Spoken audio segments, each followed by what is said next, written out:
Hi, guys. How is everyone this evening? Happy Friday to you. I am glad that you are here with me. Um, whew, this is different, y'all. This is kind of different. This is really. Let me turn that down because we don't want YouTube or the people coming because that ain't my music, honey. So this is different, y'all. This is different. This is different, but I am excited about what is happening and where we are shifting and moving to. So, welcome to week one, the beginning, the launch, the introduction of Let Tiff Teach You. Um, this new thing that God has me doing. I am really excited and a little nervous, if I'm going to be all the way honest, and we should, about what this is going to become. But I said yes. And when you give God your unreserved yes, things start to move, and you are not in control of those things. You just have to move your feet because you told him that you would. So, with all of that being said, here we are. And tonight we are going to talk about building the right environment. So I hope that you are strapped in. You got them tracks, you know, and tight. You got that extra clip in that wig because there may be some things here, honey, that they might push you a little bit. But I pray that they push you in the best way possible because I want to make sure that with the help of the Holy Spirit and to the glory of God, I am helping you advance into your kingdom life. I have, if you know me, you know I'm a church baby. I was in church before I knew what church was. And I've heard a lot of things in a lot of different churches. I've heard a lot of things from a lot of different ministers. But oftentimes, what I did not hear and what I did not learn and what nobody taught me was the tangible. Like, how did you take this thing that you just preached at me for 45, 2 hours, um, and take that into my Monday and into my Tuesday and into my Wednesday? How do I take these things that you're teaching me on a Sunday and apply them in my everyday life? What does that look like? Well, nobody ever told me, child. And so 43 years later, I'm here, but God is so good and he is so gracious and so kind, and he desires to give us and to have us experience this abundant life because he's promised it to us. That he's taken me through some things that have shown me um, the steps. And so I want to tell you what the steps are. And so we're gonna take our time. Not too much time. Not too much time. I know I grew a Baptist, but I promise it ain't gonna be that. We're gonna take our time and we're gonna talk through and look at what are the kingdom principles that you need to apply to your life to live an abundant kingdom life. Now, disclaimer, public service announcement: abundant kingdom life does not mean rich in financials. It does not mean having, you know, commas in your bank account. That's not what he promised us. Um, as part of our abundant life, as part of the kingdom life, God does not desire you to be broke, right? But everybody ain't gonna be rich. Sorry, that does not mean that your life will not be abundant, because abundance has hit your life in every area of your life, every aspect of your life. Abundance is available to you right now because it's not tied to money. I'm getting ahead of myself though. But abundance is available to you right now in every area of your life that you are willing to that you're willing to apply these principles. All right. So um, let's get into it. So if you saw my IG this week, if you are following me on Instagram, please follow me on Instagram. If you're not, at Let Tiff Teach You. If you saw my Instagram, you saw my reel, I talked about who was on your team, right? Who is on your team? And I asked you guys who's on your team. What and why? Why did I ask you these things? Well, I want to know, and I want you to think about, what purpose are they serving in your life? Okay, the people that are on your team. Are they helping you advance, or are they keeping you stagnant? Are they, God forbid, dragging you backwards into a place you don't want to be or you have fought to get out of? Who's on your team? Because we have to examine that. If we are going to say, Lord, I want this abundant life, okay, then I have to examine my team. Why are these questions important to ask?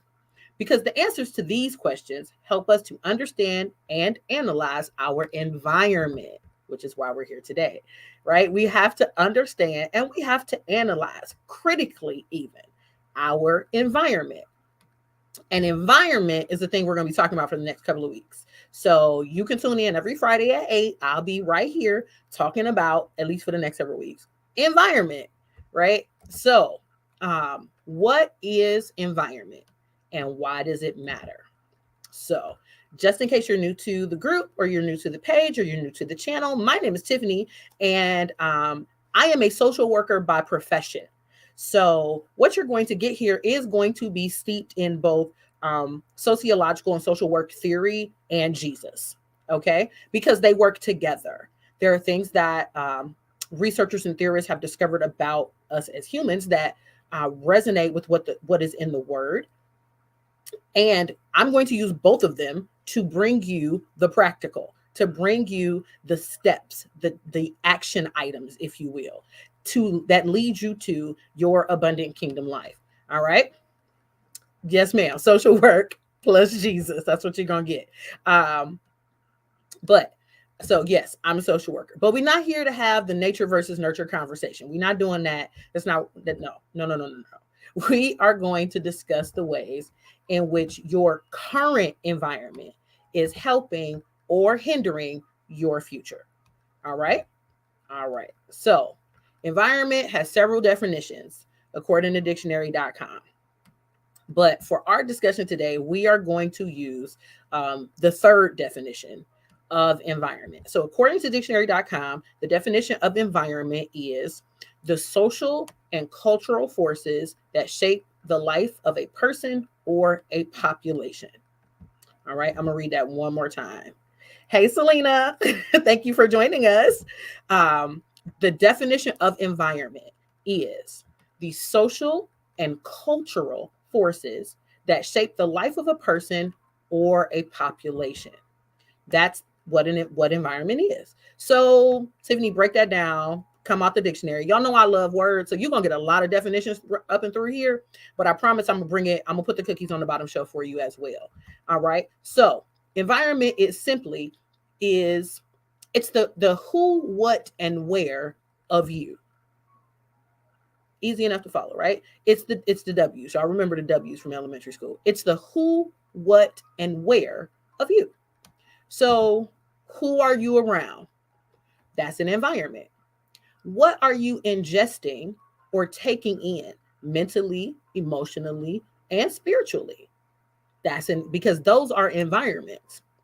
And where are you? This one is a little bit more literal. This is the geography of your life, right? What spaces and places do you frequent? Because that's your environment. Everybody say it with me. Environment. Right? So those are the areas that we're going to be looking at when we talk about environment. All right. So y'all know I love a good story, and I couldn't be we couldn't go live tonight and not have story time. So it's story time. All right. All right. So here's the story. So a while back I had a dream. Okay. Oh, and in this dream, I was at a construction site. And I was watching a building being built, or so I thought. Hey, Liv, or so I thought that's what was happening. When I looked at it at first glance. When I looked closer, I realized that the building was actually being carefully deconstructed. The structure, the walls, the roof, all that was gone. But what I was looking at was the main floor of the building. So like the floor of the first floor of the building. And it was still there. Like no walls, nothing around it, nothing on it, just the floor. And that floor, when I first glanced, looked like it was kind of floating in the middle of the air, but it wasn't. When I got closer to it, I could see that underneath that floor, um, there were three pillars. And I'm talking like, y'all know, like those big marble pillars, right? Like that you can't even put your arms all the way around, like those kind of pillars. Like it was three of them, and they were holding up this floor. Okay. Um, so, and these pillars look like they're just kind of in the ground, like in what looks like to be like a hole in the ground. Okay. So I turned to this man who I was with, who I didn't realize was there until right at this moment, y'all. But okay. So I turned to this man that I'm with, who I assume to be the foreman or somebody taking me on a tour or whatever. And I turned to the man and I asked how what I was seeing was possible. How was the floor there and looking pretty stable? And it was just being held up by these three pillars and nothing else. Like I said, they were pretty big. And what he told me was the foundation was bad, but the house was worth saving. So they were clearing out the old parts of the foundation, the parts that needed to go, that was rotten or old or whatever. And they were clearing that out. And while they were clearing that out, they realized that these pillars were still in good shape, and they were strong enough to hold up the whole floor. All right. And I was like, oh, okay. So Tiffany, what's the point, right? Okay, this whole story. What was the point of the story time? So here's the point. The environment that you are in is set on a particular foundation. In my dream, the foundation was the three big pillars. And the pillars were in what looked like to be a hole. And so in the digging, they had to dig down and out to clear out around those pillars. So there may have been a lot of people in your life, people, places, things that put something in your foundation. Your current environment is built on that foundation that people, places, and things have, throw a little cement in, maybe some sand, some rocks. Okay. And maybe, just maybe, it's not quite as sturdy, the foundation, as you need it to be. Maybe some parts of the foundation are crumbling and need to be reset and strengthened. And maybe some of the parts need to be replaced altogether. But don't throw the baby out with the bathwater. Because like in my dream, there may be some very, very solid beams in your foundation that just need to be surrounded by better quality materials. Okay, wait. So y'all over here in the comments, I'm just like, I didn't miss. I just want to make sure I didn't. Hey y'all, hey everybody that's in the comments that I haven't seen. Hey y'all, hey Bet. All right. I just wanted to make sure I wasn't missing anything. We got all the comments going. All right. Thank y'all for being in the comments. I sure appreciate y'all. So now that we talked a little bit about foundation, and we're gonna come back and talk about foundation more in a couple of weeks, but for now, let's get back to building the right environment. All right. So we talked about foundation. We understand that our environment is set on our foundation. Foundation may not be so great. So then what kind of environment am I building on top of this not so great foundation? But I can, even if my foundation is a little wonky or, it's off kilter, it might need some help. It might need some work. I can still make sure that my environment, I can start to work on my environment and make sure that it is the right environment. So what is the right environment? Right? What is it? There are some basic ingredients in the right environment. Okay. Or in a right environment. A right environment is a healthy environment. And healthy environments have some similarities. And so we're going to talk about four of them tonight. All right. So the first ingredient, we'll say, in the right environment or a healthy environment is trust and vulnerability. So I want to read you guys a quote. I love this quote. So, okay, let me just say before I read y'all the quote. I love Brene Brown. If you don't know who Brene Brown is, please look into her. She is a scientist and researcher, and she researches people. She researches people. And her primary focus of research is shame and vulnerability. And you're like, why would anybody be researching shame and vulnerability? Well, what she learned through her research was what builds healthy relationships and what makes people resilient, no matter what. And so out of the shame and vulnerability research came the resiliency work. But that's a long story. If you don't know who she is, definitely check her out. She's super dope. I love her. Very, very intelligent and very dedicated to trying to help people experience more fulfilling lives, which obviously another reason I like her. But I'm gonna read y'all this quote. Okay. So the quote says, vulnerability sounds like truth and feels like courage. Truth and courage aren't always comfortable, but they are never weakness. I really like that quote. I think that, a lot of people think that vulnerability is weakness. Like if I'm gonna be vulnerable, that means that I'm weak. But in reality, that's not what it means at all. Vulnerability is the ability to be naked and unashamed. And if we're going to have healthy environments, we have to have the ability to be vulnerable with the people in our environment. Okay. And so in order for me to be vulnerable with the people in my environment, I have to trust them. But some of us struggle with trust because we don't trust us. We don't trust ourselves. Right. And so we struggle with trust. But you are not going to build a healthy environment in a place where you're not offering trust and attempting to experience trust. I grew up in the hood, and it's like trust is earned. You got to earn respect. No, boo, you don't. I'm human, therefore you should respect me. Period. Trust in relationships comes through experience, yes, through your words and your actions matching, yes, right. And as we have trust with people, we feel more comfortable, more confident to be vulnerable, to be naked and unashamed, to show up in our authentic selves. Okay. And if you have spaces where that's not the case, you like, oh, I can't tell her nothing because the last time I told her something, no, y'all know, I ain't even got it, y'all know. Those are not healthy spaces for you, especially if those are the people that are in your environment, right? So, and what's environment? It's your geography, your who, what, and where. The places that you are regularly visiting, the places that you are regularly engaging in, the things that you are regularly taking into yourself. That's not a healthy environment. That's not the right environment. All right. So trust and vulnerability, absolutely necessary for you to build the right environment. What's up next? Love and affirmation.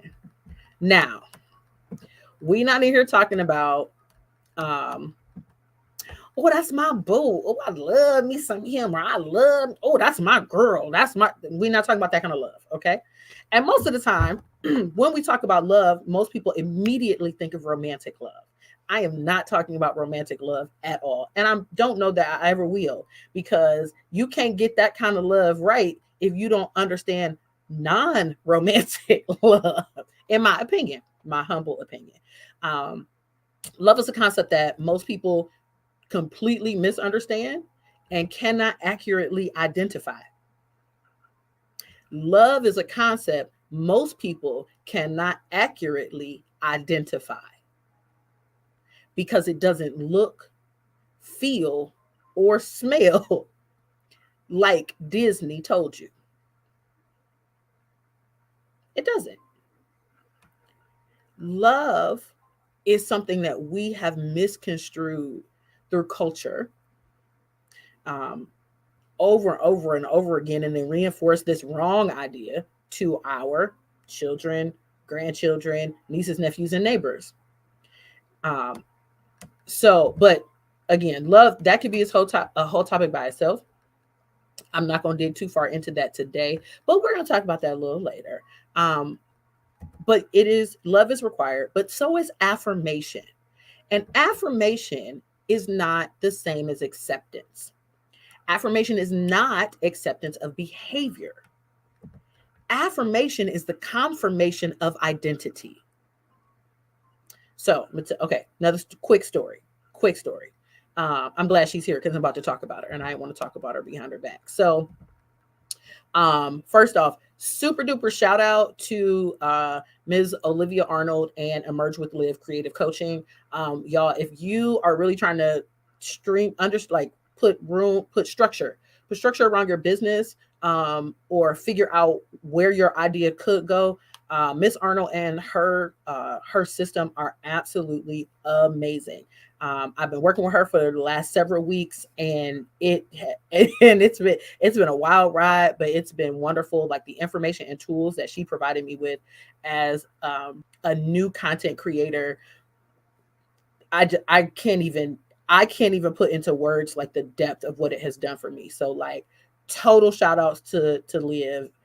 I wouldn't be here tonight with y'all without her. So definitely want to show her some love. But story time. So Liv created that beautiful graphic that I shared here in the group and on IG and on my YouTube page. And she sent it to me, and when I opened it and I looked at the text message with the picture in it, I was like, "Oh, girl, I look like somebody." And she responded back and she said, "Ma'am, you are somebody." Right? That is affirmation. She is affirming who I am, right? Not what I'm doing. And a lot of times we want affirmation to be acceptance of our behavior. And that's not affirmation. Baby, that's not love, but that's another. I told y'all I'm not going to do that. Affirmation is confirmation of who you are, not what you do. All right. And so we want to understand that in right environments, in healthy environments, there is affirmation of your identity, not your behaviors. All right. All right. So next up, what is next? What is next? What is next? This one might be a little tight, and I recognize that. This one and the last one might be a little difficult. When you're building the right environment, that environment has to have room for error, and it has to have I would even say a high level of forgiveness. When you have people who you can be vulnerable with, who are affirming who you are, who you trust, who show you love, and you make a mistake in that space, it's not a big deal. It's just not. When you make a mistake in that space, there's quick forgiveness. Oh, girl, I knew you didn't mean that. I knew you was in a mood. There's room for you to be human and not perfect. There's room for you. I can't stand Marcus. There's room for you to live in your humanity, right? And sometimes it's flawed. Let's be honest. We should. Sometimes your humanity is flawed. But if you're in a space, if your environment, that healthy environment, that right environment has love, has trust, has vulnerability, has affirmation, then you get to be human every single time you show up. And the humans in your environment and even your environment will provide you room and forgiveness. I promise you it will. All right. Last but not least. Oh, it's okay. Yep. I screwed up, y'all. It's all right. Okay. Y'all love me, right? Because this last one, this last piece of a right environment, I know it's going to do something. Okay. So remember that y'all love me.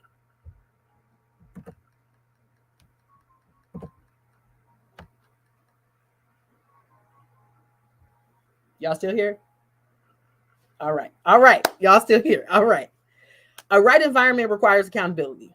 Sorry, we're going to be grown-ups over here at Let Tiff Teach You. We're going to be grown-ups.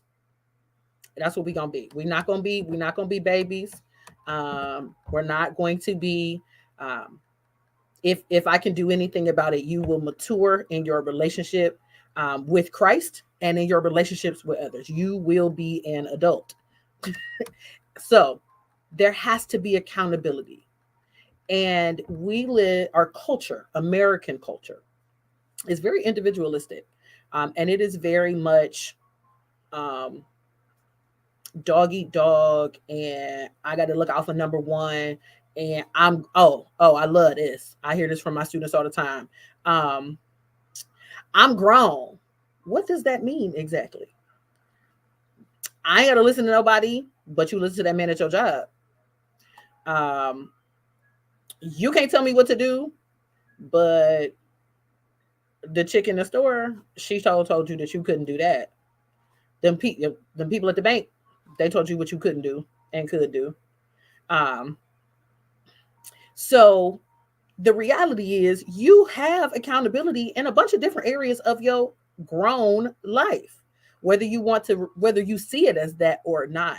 And if you're building a healthy environment, if you're building a right environment, it requires accountability. Somebody in your life has got to be able to check you. I'm sorry to have to be the one to tell you, but there has to be somebody in your life who can tell you, baby, you want some trash, and you receive that and not get defensive. Because sometimes you'll be on trash. Sometimes you are not being, as I like to refer to it, I'm not always behaving as my most evolved self. I'm not. Let's be real. Because that's my humanity, right? And in my right environment, when my humanity shows up and my partners check me about it, there's room for forgiveness. See how that works? So you have to have accountability, because accountability is the piece that tells you you're doing it or you're not. Are you, I told you I wanted to do this thing. Is my behavior setting me on a trajectory to accomplish the goal that I said I had? see, see, let's come on, y'all. Let's be honest. We be on trash. I am not here to be like, oh, you got to love Jesus and be in the spirit and laid out all the time. No, no, no, no, no. You are human living in a fallen world with flawed people. Trash every now and again is going to come out until we mature beyond it. Right.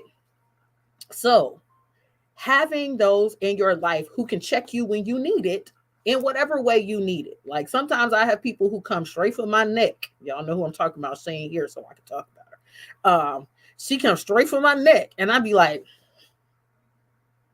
but I hear what she say. Now I might not be able to fully receive it in the moment, but I heard it and I was in me, and I can reflect on it later. But I have people who keep me accountable to the things I say I want, the goals that I say I have. And I have accountability people in different areas of my life. I have accountability people in my finances, accountability people in my spiritual life, accountability people in my work life. Oh my goodness, threatening you, Jesus. We need to pray.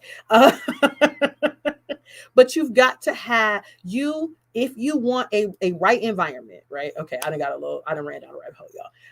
A right environment has to include accountability. Yes, Lydia, that is good. Absolutely. So I love this.